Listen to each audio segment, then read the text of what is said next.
The American people deserve to know answers, and they certainly don't deserve false answers.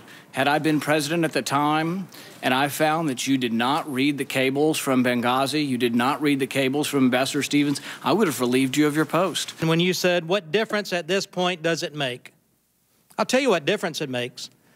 It makes a difference when Americans think they were misled. During your tenure, you've steered us through economic crisis in Europe, changing relations with Asia, regime change in the Arab world, a momentous transition in Libya. You are a hero to many, especially women, and you seem to bring out these deep aspirations. I salute you, and I look ahead to 2016. From Paul.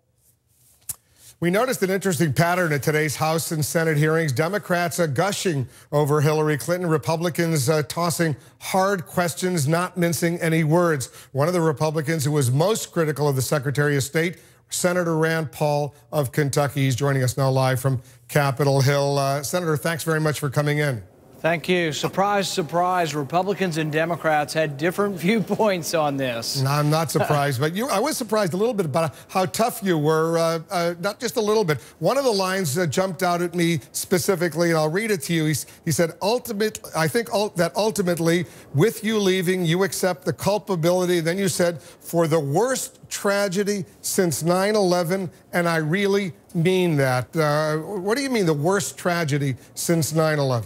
I think the worst diplomatic and security and intelligence tragedy, excluding the wars, of course.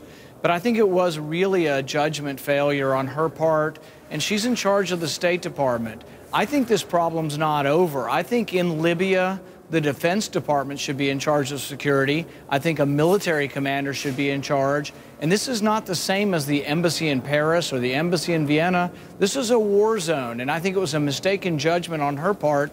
And it was also a mistaken judgment on her part not to read the pleas for help, the pleas for more security, and then to have the State Department turn down this security.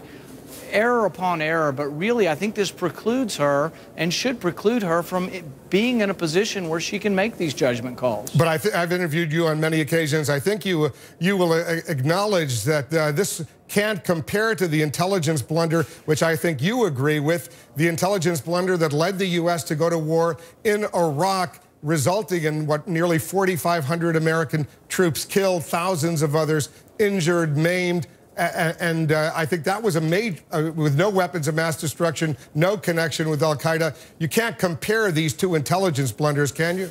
Yeah, no, I agree with you. I think there's no comparison to the beginning of a war in Iraq as well as the war in Afghanistan. The tragedy of those wars is of a different scale. And I guess we're talking more about a diplomatic mission than we are talking about the beginning of the war. Because I remember during those years, did you call on the president, President Bush, or Secretary of Defense Cheney or others to give up their duties, to be relieved of their duties because of that blunder? Yeah, I was always opposed to the war in Iraq and have spoken out against the war in Iraq and have spoken out against the intelligence failures. So I think I've been somewhat equally critical of both parties on these things. But I really do think that we've missed the boat on Benghazi because we've been talking about whether or not it had something to do with a film afterwards. My complaint has always been about, in the year in advance of these attacks, why wasn't there significant security provided, and why were the repeated requests for more security turned down? And I think those were serious judgment errors on Secretary Clinton, and I think on her part, and I think she really has to accept responsibility, and I'm glad she has. She had a very tough exchange with your colleague from Wisconsin, Senator Johnson. I'm going to play her reaction to what he was asking her about what was going on. Listen to this. With all due respect, the fact is we had 4 dead Americans. Was it because of a protest, or was it because of guys out for a walk one night who decided they'd go kill some Americans? What difference at this point does it make? It is our job to figure out what happened and do everything we can to prevent it from ever happening again, Senator. She was pretty angry. She was pretty passionate in responding to the senator. What's your reaction? When you heard her say that, you were sitting there during that exchange. What went through your mind? Well, I think she has a little bit of a valid point. It's not so important whether or not it was a movie or what it was. I think what's important, though, in going forward is that it not happen again. And I think the review board still doesn't get it. I think that we need to have a military commander. We need the Department of Defense in charge of security for embassies in a war zone.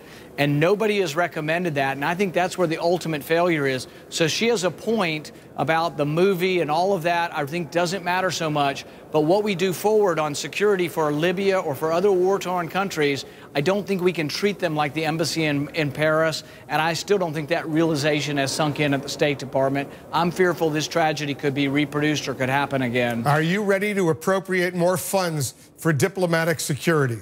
Yeah, and in fact, in my budget, I do propose more funds, $55 billion increase in the baseline for the military. Included among that is more money for Marines that are regarding embassy security, and I would expand their role, particularly in war-torn countries, from not just protecting documents. I would expand their role to actually be protecting embassy staff and the ambassador. Senator Paul, thanks very much for coming in. Thank you.